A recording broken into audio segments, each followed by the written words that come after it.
Okay. So we'll look at inheritance, talking about super function, right? So super function is used to access parent class methods or variables.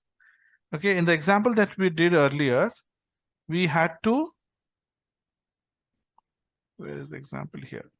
So we said, we said here, let me run it to make sure it's working correctly. Yeah. So here you see, we are saying calc.init, right? So here you need to remember the parent name. So, instead of that, you simply say super, okay, and then you remove self, okay. It knows that parent class is calc, so it needs to get the member from calc. So, yeah, so it worked exactly the same way. So, yeah, that's the job of super. You can directly go to a parent class. Okay.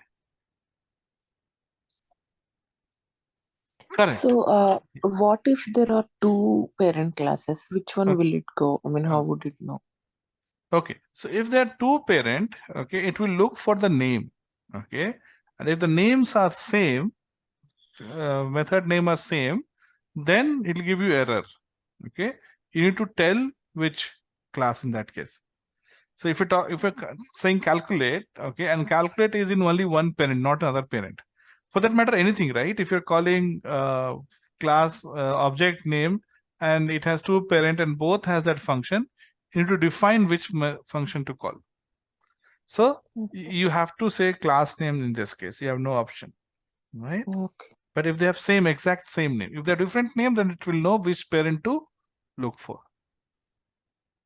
Yeah, what a question, Ram? Tell me.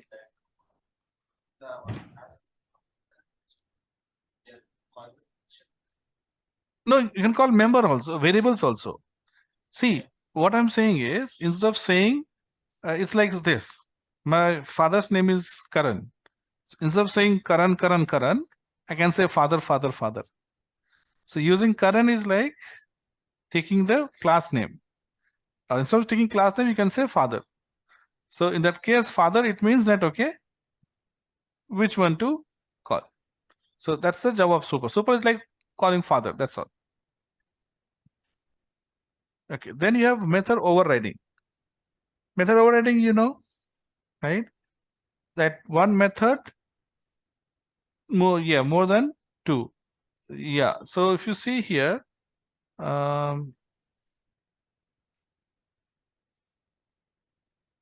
simple inheritance, here you have display and set data. Here you have display. So it will call, so in this case, for second class, first class, it is only one display, fine. But for second class, there are two display.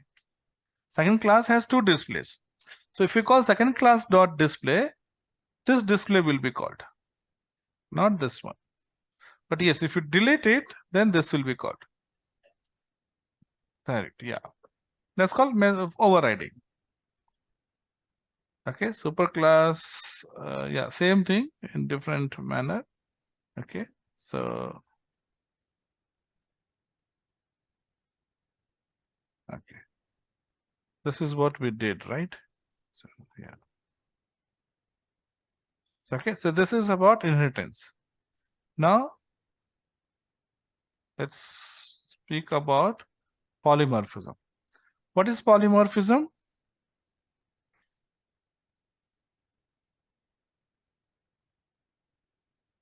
Different forms, right? Okay, now for example, if you take any sports person, especially female sports person, right? So female sports person has many roles to play. One can be a Olympic player and also be a mother of two, right? So that is same class performing multiple role. So if you see here, you have class Apple. Class Apple has time to grow. Okay, and class orange also has time to grow. Which one will be called?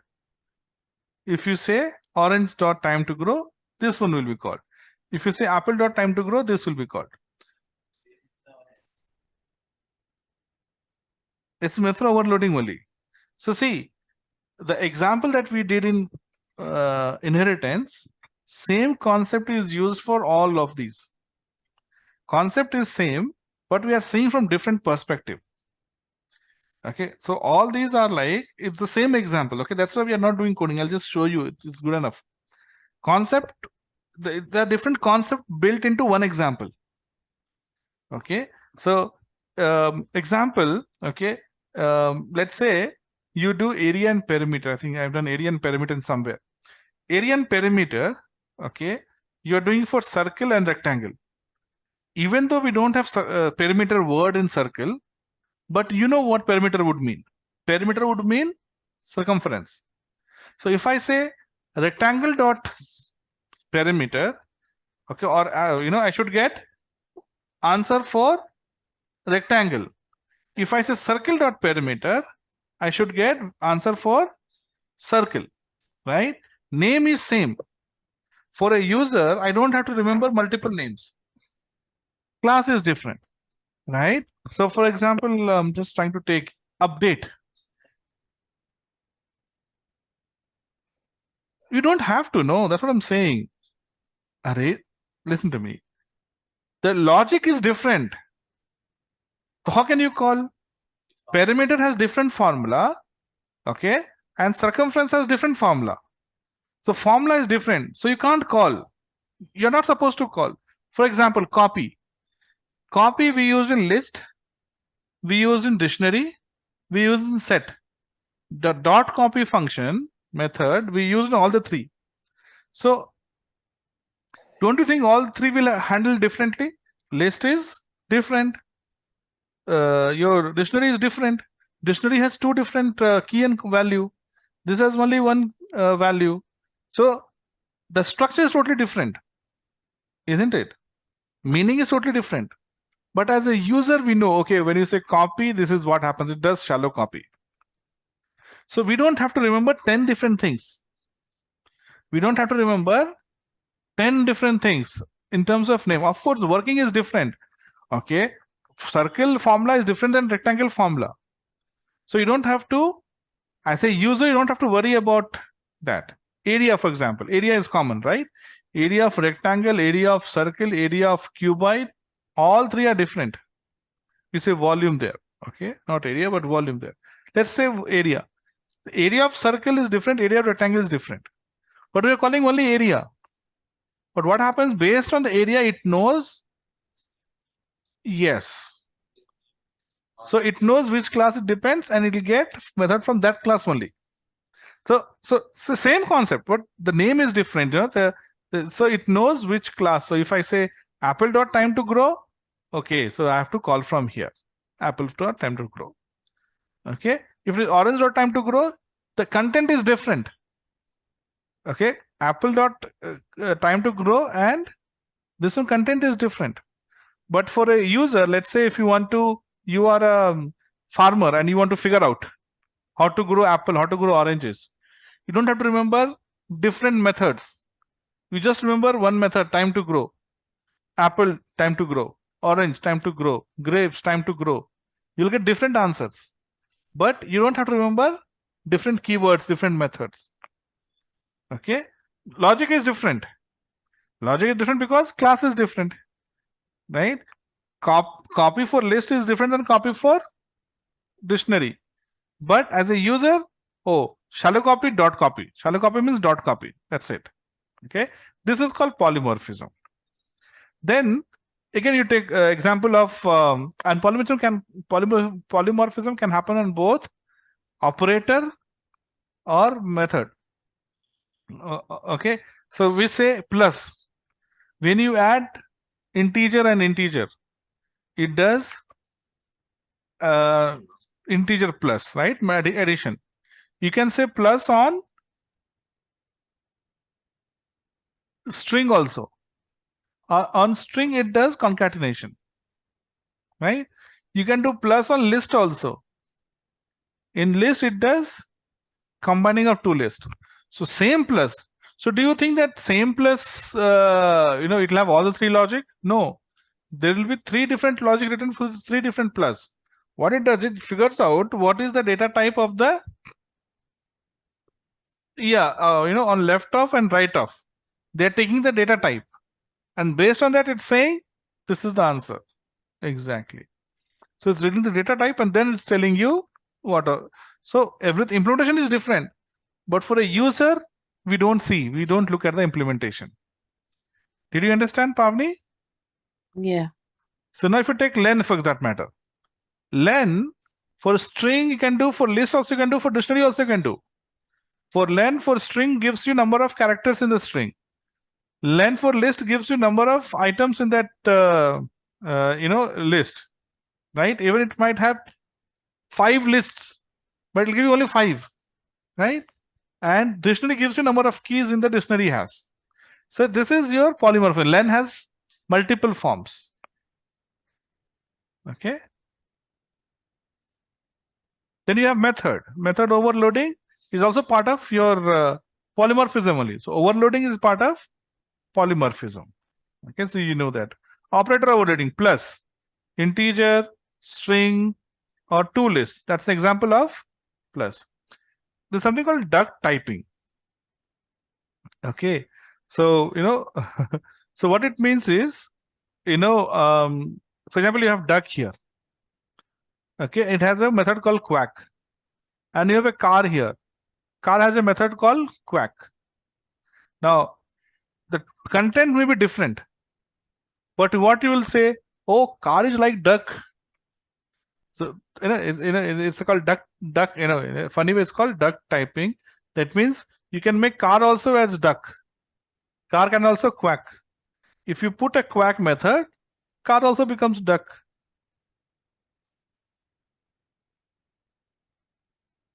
Okay, and there's some magic method. The magic method means they have multiple operation like add, subtract, mul.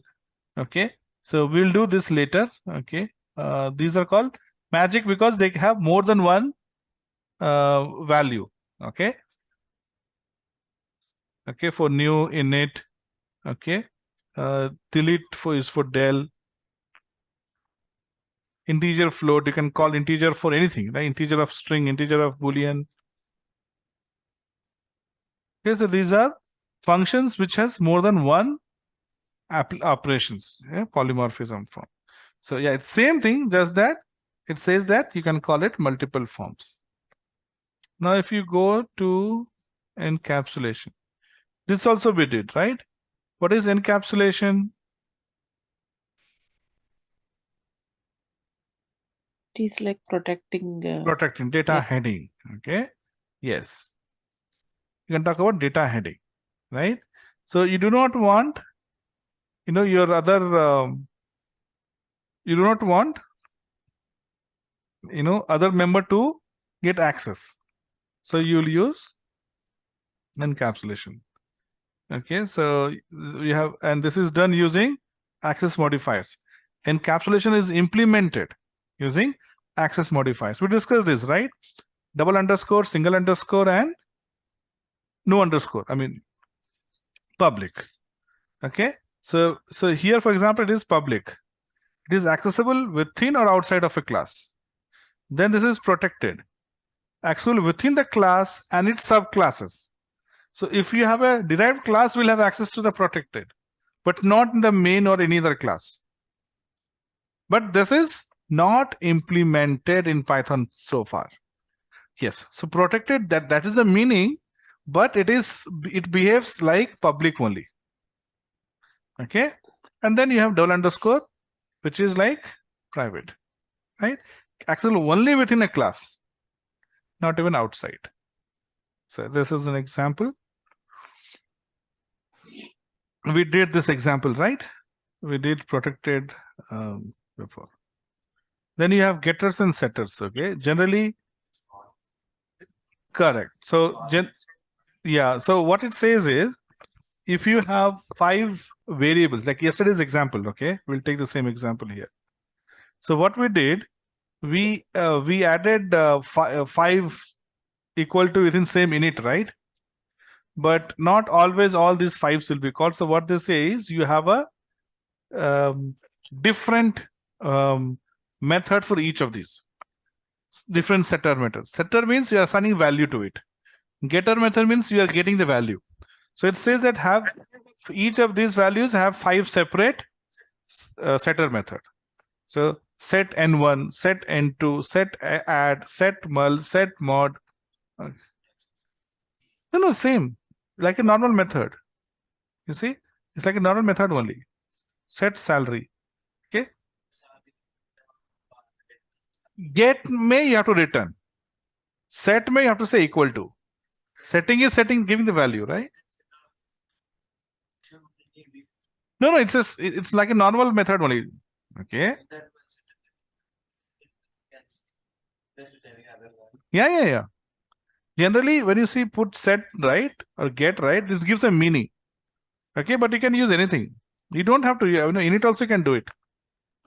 Okay, but getter method generally says that you are getting the value. If you want to read, let's say in main, I want to read some value. Now here is in this case, you see, when you say result, it's giving you all the 5 or 3 results, right? But I don't want all the 3 results. I want only addition. So I'll say correct. So I will say def set addition, def set add. Okay, and I'm going to say here return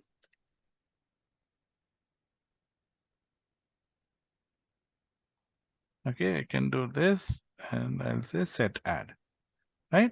Or directly you say return n1 plus n2, right? That's cool. No, this is not set. This is get. Set is when you're assigning value. So yeah, so you'll have set only for n1 and n2. Yes. So get means you want to get the add value. I want only one. So I'll use get. And get will have return. Compulsory return, no print. Yeah, because you want to read the value, right? So here you will say, in the main, you will say C1. We did it in C1. C1 dot get add. Okay, and you will save this in some variable called sum equal to get add. And you can do whatever you want to do with sum. You want to print it, pass it to something else.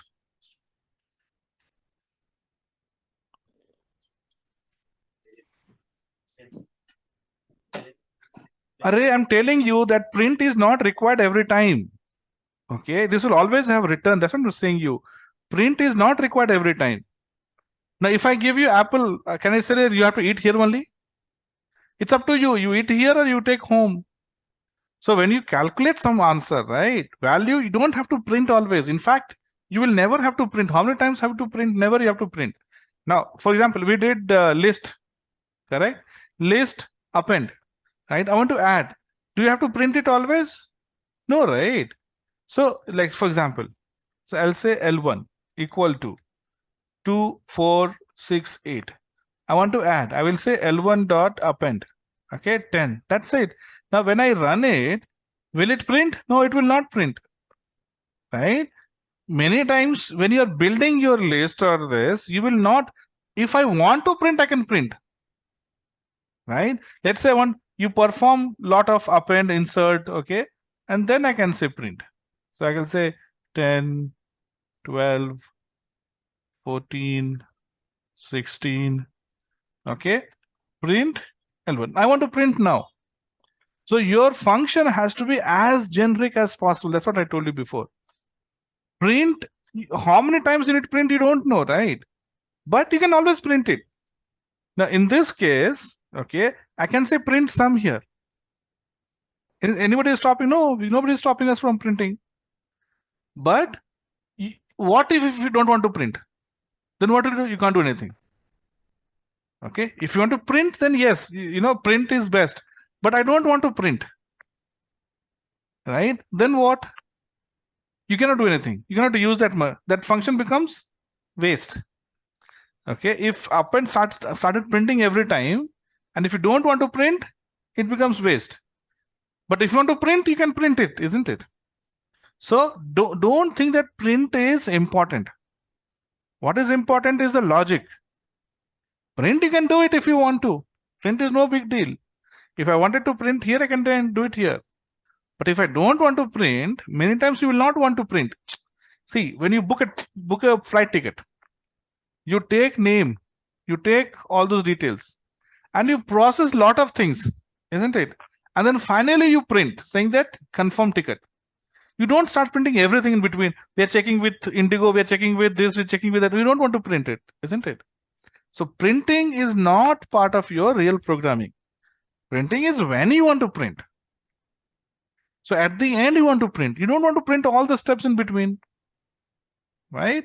So that's why what I'm saying is your get set. Okay, set is easy. Set means assign the value, but get will return the value. You take it and do whatever you want. You want to print it, print it. You want to pass it to something else, pass it to something else. Okay, so don't say that print will be there. Your print will not be there. Your function has to be as generic as possible. Generic means you can use it in multiple places. Okay, so write it once, use it multiple places. But if you make it very specific, you can't use it multiple places. Right? Okay. So get and set is just a name. Okay, which means we are setting a value. Okay, so this is done. The last thing which I want to talk about is your abstraction. Okay. Now, abstraction is a very a different concept. Okay. So now if you see here, okay, I want to force. Okay, this is what I was talking about. I have something called as a rectangle and I have something called as a circle. Okay. See, encapsulation is you are trying to hide. Okay. Abstraction is you're forcing it to implement. You have to implement. So when I create this, okay, so we have this shape as a class. And if you have to use abstraction, you have to use ABC method, ABC meta. Okay. And it has ABC meta and ABC abstract method. Just like for class method, we use class method at the rate class method. For abstract, you have to make abstract method. So what I'm saying is I'm saying area and perimeter is abstract method. That means you can't create object of shape. Okay, so shape is only there to force. Let's take this. Okay, let me move that code away for a minute. Okay, and I'm copying this.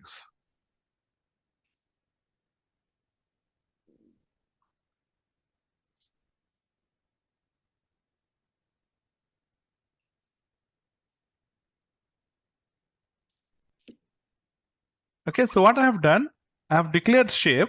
Okay, but this is different than other methods class so far because other class we never said meta class equal to ABC meta. Okay, now when you have shape here, if I say S1 equal to shape,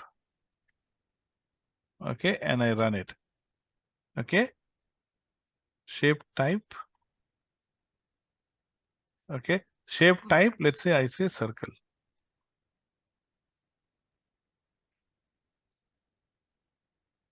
Okay. Okay, it did not give anything, right? Now you see here init is circle. Now if I give small c, what happens? Okay, it is S1. Now if I try to type S1 dot perimeter, so perimeter takes no values, right? what did we get? Nothing, right? Now, if I say here, print perimeter, okay, it doesn't have print. So what did we get? None. Why? Because, There is no value. yes, perimeter, right? It has nothing. Yes, there's nothing here. Now, if I say rectangle, R1 equal to rectangle. Okay. Now, rectangle in it takes what? It takes, I think, length and breadth. Yes. So when you say rectangle, R1 rectangle, you have to pass two values. And you have to say, if you say print R1 dot area. Okay. 50. Okay. Similarly, if I have to say C1.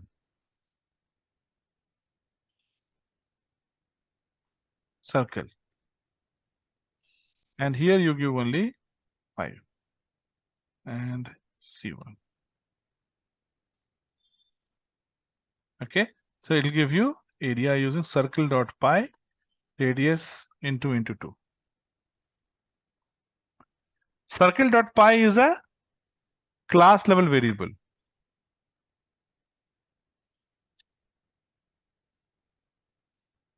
Okay.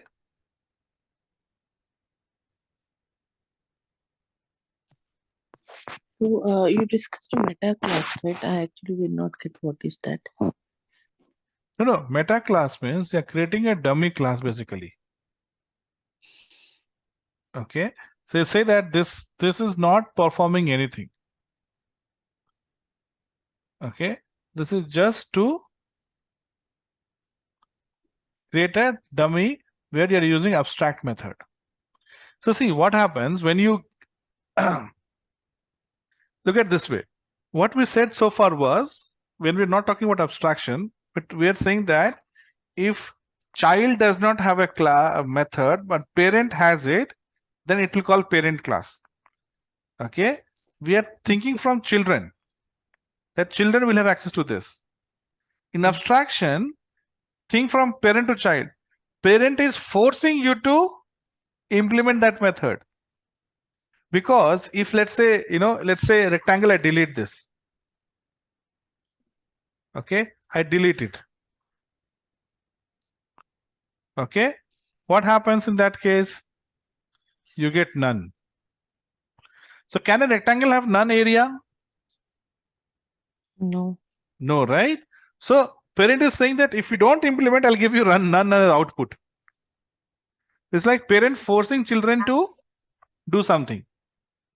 See, if I delete from here also, then you will not get perimeter. Okay, if you say rectangle R1 dot, you will not get perimeter or area for that matter. R1 dot area you will not get. So I cannot, when I declare a list, okay, I'll show you this. Okay, what I'm trying to say. Now, if I declare a list, L1 equal to whatever, right? Now, when I say L1 dot, I'm going to get all these, right? Can I say that, I want to use, but this will not give me any answer? No. So, as a parent class, abstract class is forcing you to implement that method. So from now, see, same concept. There's no different concept. Okay, same thing we discussed in inheritance also. Just that here you are forcing the children class to, it's like looking it from a different way. It's like looking at from, so this is the same thing, it's the same code, but the different properties, each of these are given a different name. So how do you implement abstraction? This is the way to implement abstraction. Abstraction means you are forcing a child or derived class to implement a particular method. Exactly. Concept is same. It's same concept. Inheritance also the same thing. If you don't implement it, then automatically parents class will call, it'll give you none. So can a rectangle's area be none? Incorrect. So you will be forced to, So it's like this, okay? Bad example, but you can understand. When you're submitting a form, okay, and you have question number 1, 2, 3, 4, 5, and what it has made is, or they have put asterisk, right? Or answering all question is mandatory. So what happens if you do not answer, you will not be able to submit. So in a way, it is like this. Parent class is forcing, is making mandatory implementation of those methods for child classes. Exactly. Okay, nothing new. It's the same thing, same old stuff. Did you understand? So it's the same thing what we have done. Okay, but just to look at it from different perspective. Okay, so abstraction is where parent class is abstract. That means every class that extends this class will have to implement all the methods that is mentioned in that parent class. Encapsulation is hiding. I want to hide certain component. I don't want to expose all the members, variables or functions. Okay, polymorphism is same name or same type using in a different multiple ways. Okay, inheritance is child trying to access parent. Okay, so using one example, you can see all these things implemented. These are the, we call it as founding pillars of object-oriented programming language. So your program, your program should be able to implement all these four concepts, four pillars: inheritance, polymorphism, abstraction, encapsulation. Okay, so one example you can show all the four things, right? For that matter, here you see it's like almost all four things. Area is here also, perimeter is here also. So polymorphism. Now this is derived class of shape. So this is inheritance. Abstraction, obviously, right? Encapsulation is not there, right? Encapsulation means hiding. So if you add some private member here, it becomes encapsulation. Even public is also part of encapsulation only. You want value to be accessible by everyone. You declare as public. Okay? Okay. So I'm going to put it here. Next, we look at how to access operating system using Python. Okay, so you have to import something called as OS. Import OS. OS is to access operating system. The output that you will see will be different for Mac versus Windows, because this module is, because this operating system module, right? So this is specific to the operating system. Yes, it is particular to the operating system that you are using. So if you want to know the operating system name, okay, so you will say print os dot, okay, you see these are the methods. This is a class, right? Object. So you have name is variable. So in variable, do we write bracket open and close? No. All these are methods, right? So name you put and you run it. NT. All the Windows operating system is based on NT platform. So it'll give you NT platform. Your Linux and Macs are based on POSIX. POSIX is the platform on which Linux and Mac both are built. So if it is your Mac or Linux machine, you will get POSIX. So you can print something like this, okay? If OS, and that's how they know. Like when they create this installer or some program and you want to know which operating system it is running, you can say if OS name equal to NT print, it's a Windows machine. Okay. POSIX is Windows machine only. Which version is that? Windows 11. Colab you're running. No, so it'll show you the Colab machine, not your local thing. So Colab is on Linux. Okay, so you're talking about Colab, right? Not your local machine. Yeah. So it is your Colab. Colab is built on Linux. Okay, I was shocked. Hence, okay, or Elif you can say. Elif os.name equal to POSIX.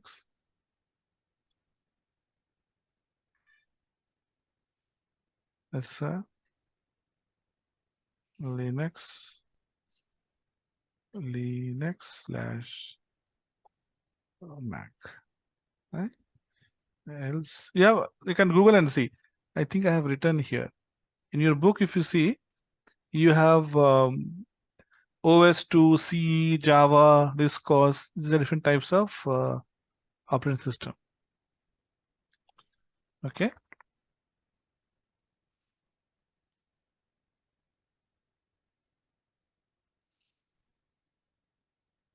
Okay.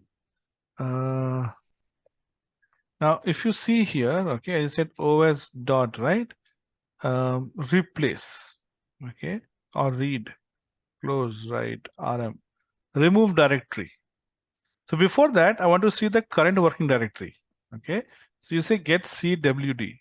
CWD is the current working directory. So when you do not give any path, this is where it will go by default. If I say C dot C colon ABC, then it will go to that particular path. But if I say this one, what do you get? This is what? So by default in here, right, it will go and look at where the P1 file is there. So when you run it, it says, this is my working directory, users HP PyCharm PR1. Okay. Now if I go here and I run it, okay. So let's say I create November 1, right? Let me remove this November 1 folder. So I'm going to say os dot remove directory. And here I'll say November / _1, nov _1. Okay. Directory is not empty. Okay. Because it remove directory will not remove empty directory. So first you have to delete this. This is to make sure that by mistake you don't remove useful directory. If it is empty, now you run it, gone. So you see, November 1 is gone. You got November 2, I remove ABC, and now I say November 2. So you have gone. You can rename. Okay. So let's say you can't, because it will connect to that machine, right? You don't have access to your machine through Colab. The window thing. Run CWD. What do you get for CWD? Gets. Okay. Content is a folder where you get access to. So you can't. Yeah, those are on your machine, right? So let's say I have this hist1.png, right? Or file1.txt. What is file1? Okay. So let me rename file1.txt. Okay. So you will say os dot rename source and destination. First source. Source is file1.txt. File1.txt. Destination is say file1 December.txt. Okay. This will throw error because this is already removed, right?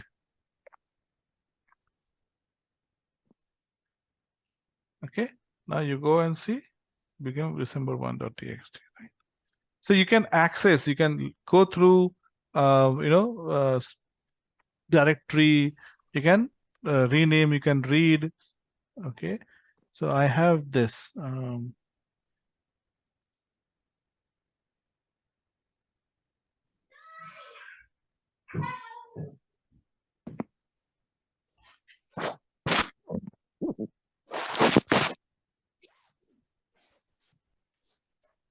Okay. So there's something called path in pathlib. Okay. So if you want to access multiple values, so you have to say from pathlib import path. Okay. And now let's say I go to some path here, maybe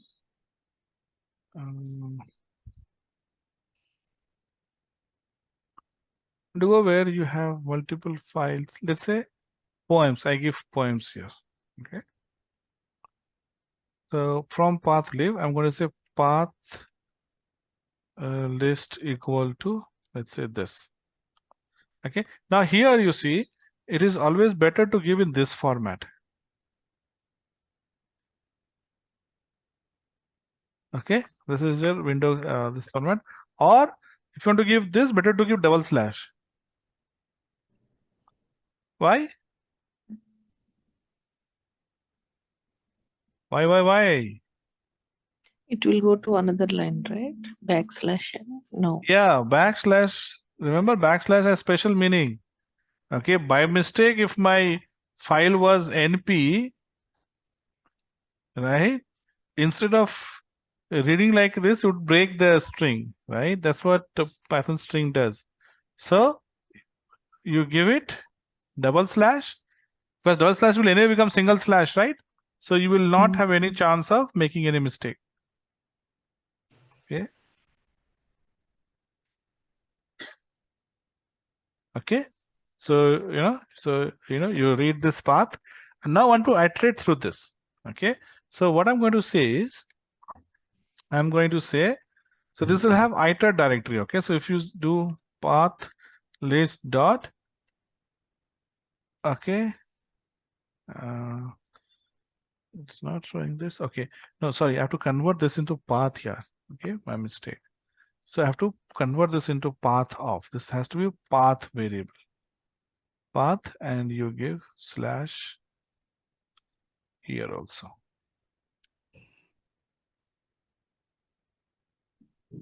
Okay, and now when you say path list dot iter directory, so you can iterate through the directory here. And if you want to print for I in path directory, print I. All right.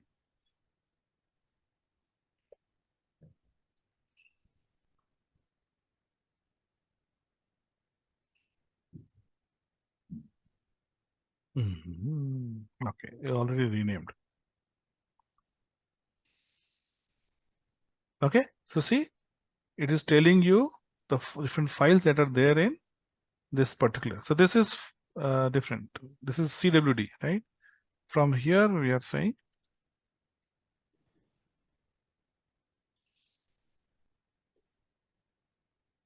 okay.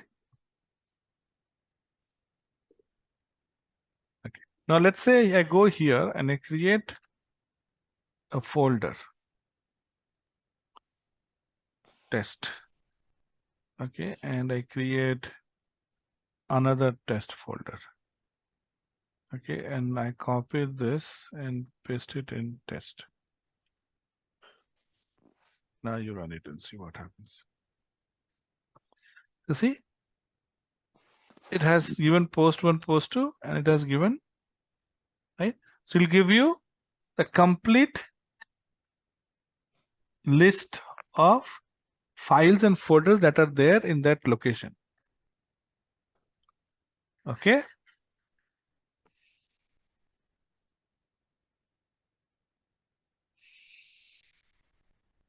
Okay. You can make directory from here. Os dot make directory, and you say test2. This will be done where? CWD, right?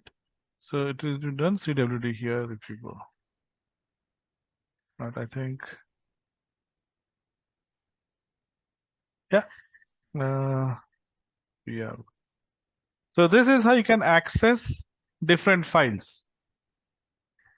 Okay, using OS. So test2. This is what we created just now. Okay.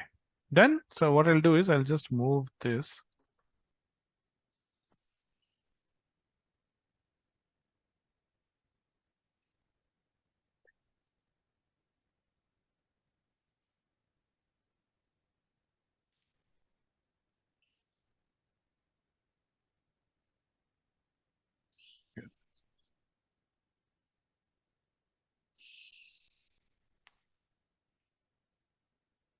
Okay, so now we'll talk about how to read text files. Okay, so we are going beyond Python. Text file means the different file structure, different file, right? So if you're going from Python to, let's say, see, Python has its own boundary. Text file is different boundary. How can we connect to something outside your home? Right? Within your home, within Python, it's all fine. But if you have to go beyond your home, you have to go to a market. First, you need to know where the market is located. Path, correct? Direction, basically. And once you know the direction, the next step is to have your own vehicle. Because how do you go there? You can go only if you have your own car or bike or something, or taxi, isn't it? So what happens when you're trying to access this? Okay, first thing you have to pass is the location, okay, where the file is, and then you need to know about in which mode you're trying to access. The mode is like the vehicle kind of thing. Okay, so let's say and this is called as file pointer. So see, first time you ask me, I'll tell you I'm going to this shop. You'll ask me where it is. And next time onwards, if I tell I'm going there, you will know where I'm going. So first you have to create the file pointer. Okay, we call it as file pointer. You say something FP or something, FC, FP. Okay, then I'm going to say I'm going to open. Okay, what do you want to do? Open. And then you have to give the location, file path, and mode. Okay, so read or write. So if I say file, okay, and to access this, I will go and take this path. So I'll give this path here. This is the file I want to access. So one option is give double slash, or you give the forward slash, or you can even put R here. Okay, R stands for regular expression. It means that treat everything like a text only inside, nothing special. So if you are handling big path like this, better to give R. You don't have to make it double slash or forward slash. Okay, you can open in read or write mode. First we'll open in read mode. Okay, so I'm going to, so now your access to this file is done. Okay, you have the access to this file. Next step is to say fp dot read. So this is just a connection. This is to define where you are going, how you are going. Once you define it, next is what you want to do here. Okay, so I want to read. So read has multiple operation. Okay, when you say read, it will read. Okay, so I'll put some content here. Okay, and you can see the type of the content. When you read it, what is the data type of the content?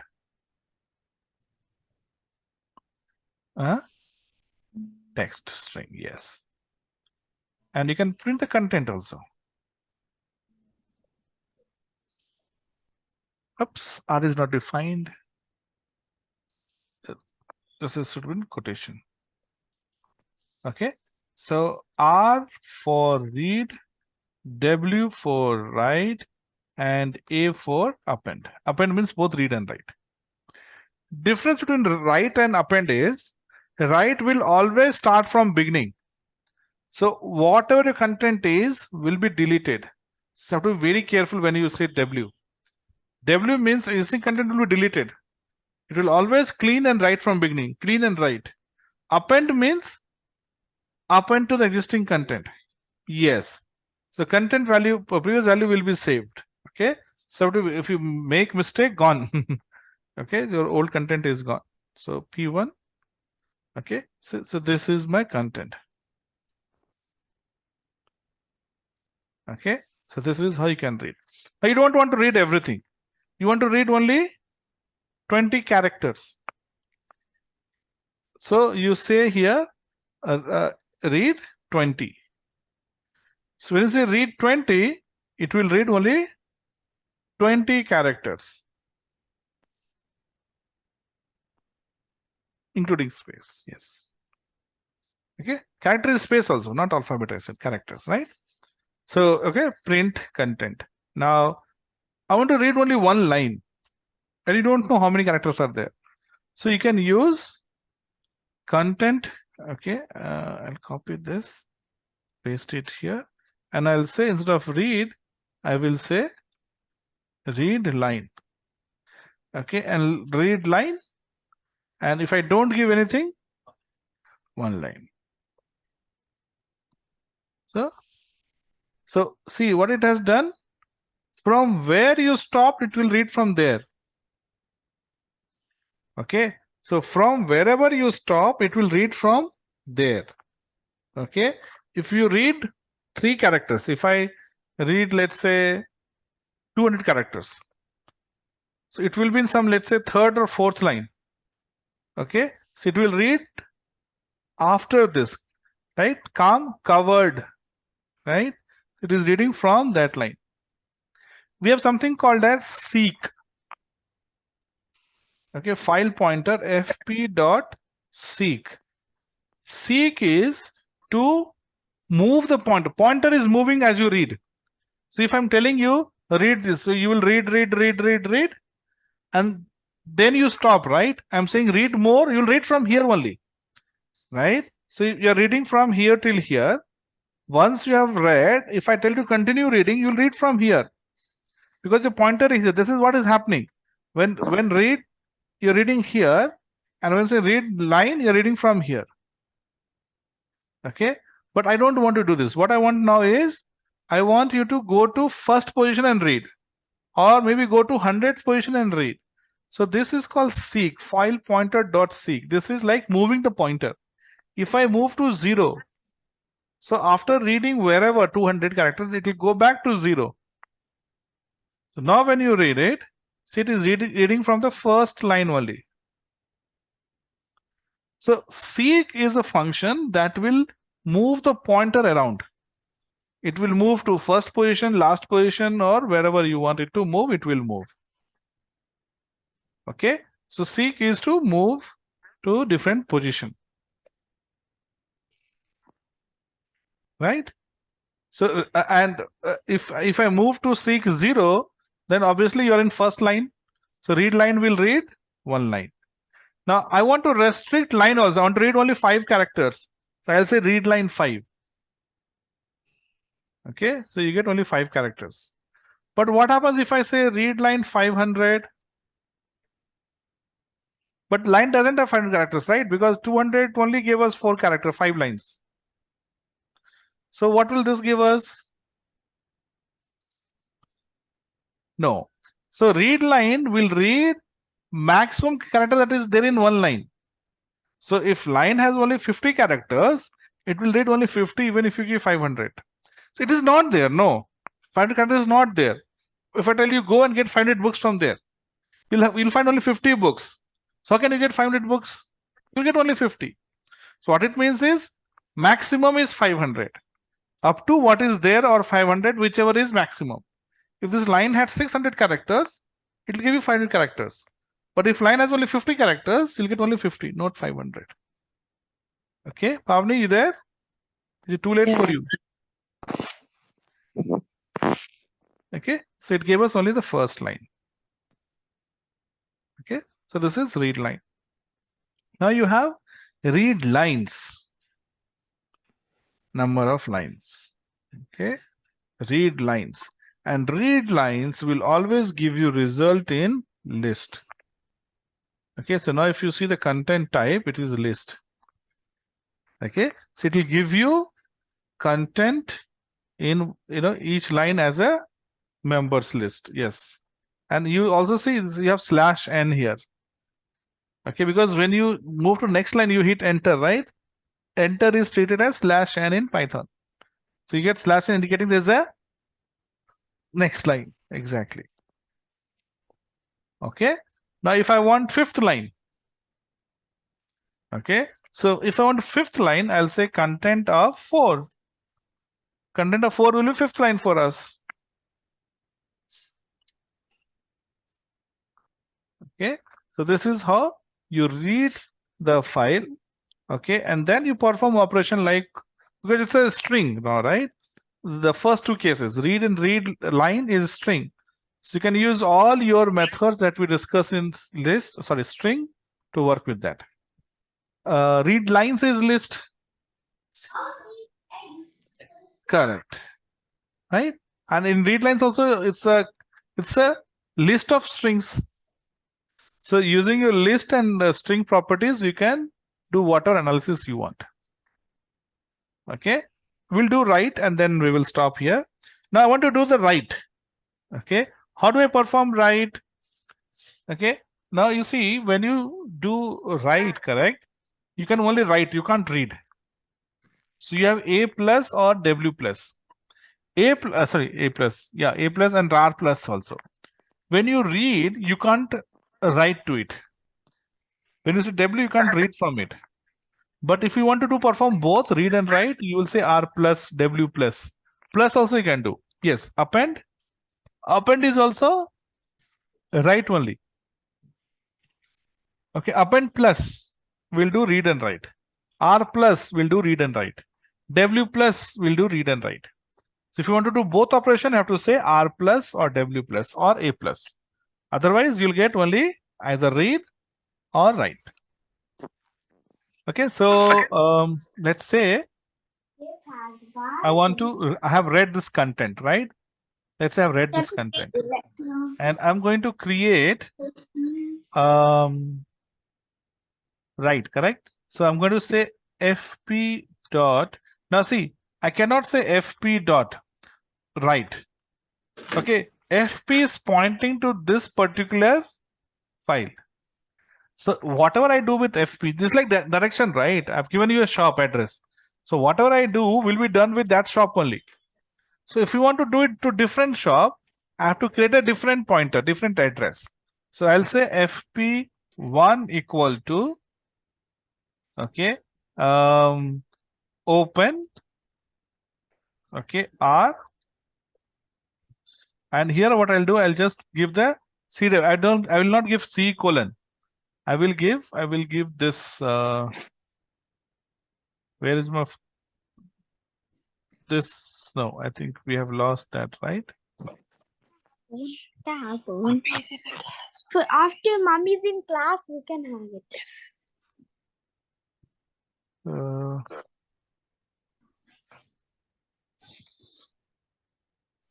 I'll take this and I'm going to put it here.